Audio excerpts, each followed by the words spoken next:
95వ రోజుకి స్వాగతం సుస్వాగతం. వీలైనంత తొందరగా మనం బుక్ రిలీజ్ చేసే కార్యక్రమం ప్రక్రియ కొనసాగుతూ ఉంది.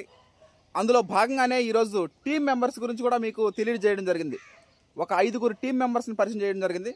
మిగతా టీం మెంబర్స్ని రేపు పరిచయం చేసుకోవడం జరుగుతుంది. మనం టీం మెంబర్స్ పరిచయ వేదిక కార్యక్రమం అయిపోయిన తర్వాత 100వ రోజు అయిపోయిన తర్వాత 116వ రోజు అయిపోయిన తర్వాత 27వ తారీఖు సెప్టెంబర్ 27వ తారీఖు వినాయక చవితి రావడం జరుగుతూ ఉంది.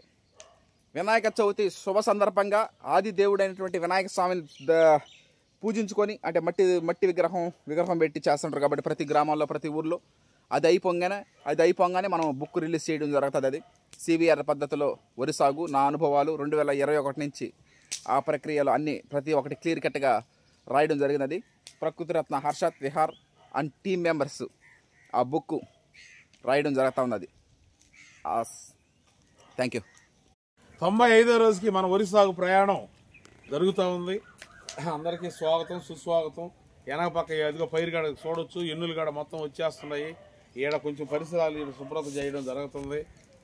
నీట్గా చేస్తే మన తాటికాయలు వస్తే తాటికాయలు తేగల్లాగా వేసి కొంచెం అట్లా ఆ విధంగా వ్యవసాయ పనులు అంటే ఇది ప్రతిరోజు మనకి ఏదో వర్క్ ఉంటుంది, చేసుకుంటా ముందుకు పోతూ ఉంటాము.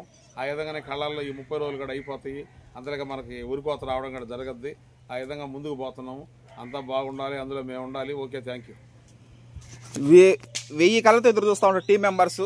మామూలుగా కూల్ చేసుకొని ఉదయం సాయం దాకా చేలో పని చేసుకొని జీవనం సాగిస్తూ ఉన్నారు. ఈ విధంగా వాళ్ళ జీవితాలు ఆ విధంగా అంతరించిపోకూడదు. బుక్లో ఉండాలా. ఈ ప్రపంచంలో కళ్ళెదురు కనిపించే నిజమైన దేవతల పుస్తకాలు మా తదంతరం కూడా ఎన్ని జనరేషన్స్ మానవ జీవితం ఉన్నంత వరకు ఆ బుక్లు అనేవి ఉంటాయి. ఆ విధంగానే మనం చేయడం జరుగుతుంది ఆ పుస్తకం. Okay, thank you.